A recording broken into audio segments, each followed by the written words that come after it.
Je m'appelle Céleste Moux, j'ai 25 ans, je travaille au laboratoire CBio en tant que doctorante de première année en biologie aquatique et mon sujet de thèse c'est l'impact des micro et des nanoplastiques qui sont donc des fragments de plastique de taille inférieure à 5 mm sur deux populations de copépodes qui sont des petits zooplanctons dans l'estuaire de la Seine et dans l'estuaire du Saint-Laurent au Québec.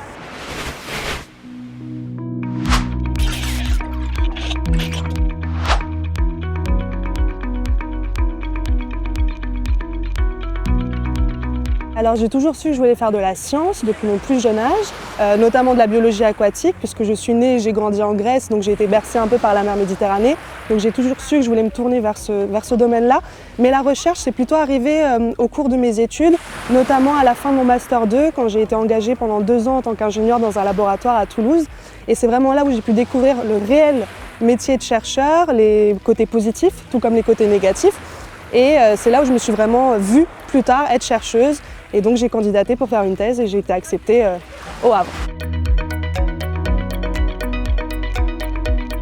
Alors moi je considère que mon projet de thèse est intéressant premièrement parce que c'est mon projet de thèse, mais aussi parce qu'il parle de deux thématiques qui sont beaucoup d'actualité en ce moment, qui sont la pollution plastique mais aussi le changement climatique, parce que je vais non seulement évaluer l'impact du plastique sur des organismes de l'estuaire de la Seine et du Saint-Laurent, mais je vais aussi regarder quel est l'effet du changement climatique sur cet impact-là.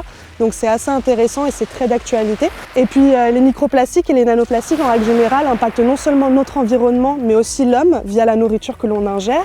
Et peu de gens le savent, mais la moule que vous mangez cet été sur la plage ou le saumon, elle est contaminée en micro et nanoplastiques. Donc ça concerne non seulement notre environnement, mais aussi l'homme avec un grand H. Et puis enfin, au niveau de mon domaine, ce qui est très intéressant avec mon sujet de thèse, c'est que c'est une grande première de prendre non seulement les microplastiques, mais aussi les nanoplastiques qui sont encore plus petits que les microplastiques et de regarder leur impact sur le zooplancton, mais aussi l'impact du changement climatique. Aucune étude n'a été menée sur le sujet jusqu'à maintenant.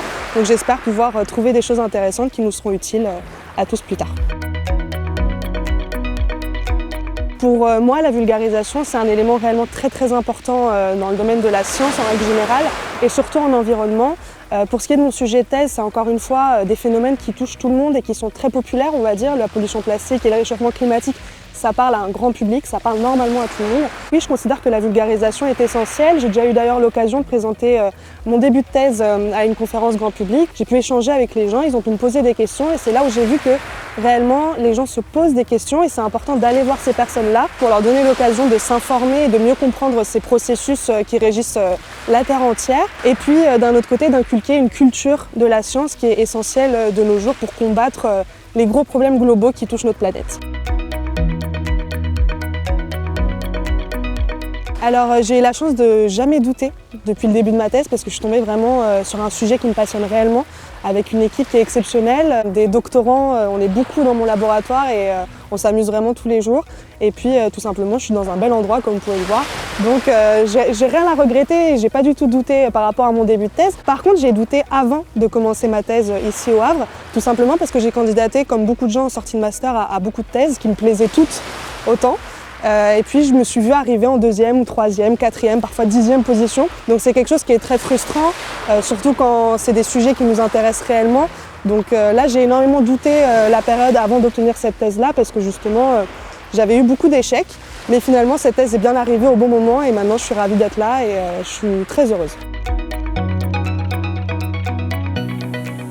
Alors les gens qui me portent au quotidien, je dirais déjà c'est mes directrices de thèse que je remercierai jamais assez pour m'avoir donné cette chance. Et puis tous les doctorants, parce qu'on est une grande équipe de doctorants, j'ai beaucoup de chance sur ce point-là. Tous les jours ils me portent, ils m'aident et ils me conseillent. Et puis moi aussi je leur donne des conseils et c'est comme ça qu'on avance. Et c'est réellement ce laboratoire qui est très interdisciplinaire finalement, avec la naissance tous les jours de nouveaux projets, tous les jours de nouvelles tentatives, de nouvelles expertises. Et donc c'est vraiment ça qui me passionne et qui me pousse à réussir cette thèse au quotidien.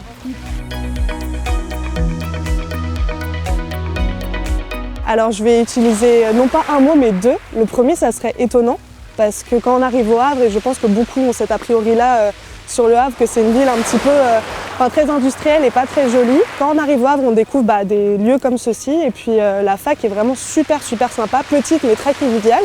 Et puis je dirais opportunité parce que c'est cette fac là qui m'a donné la chance de faire ma thèse. Donc c'est un mot qui va bien avec mon parcours.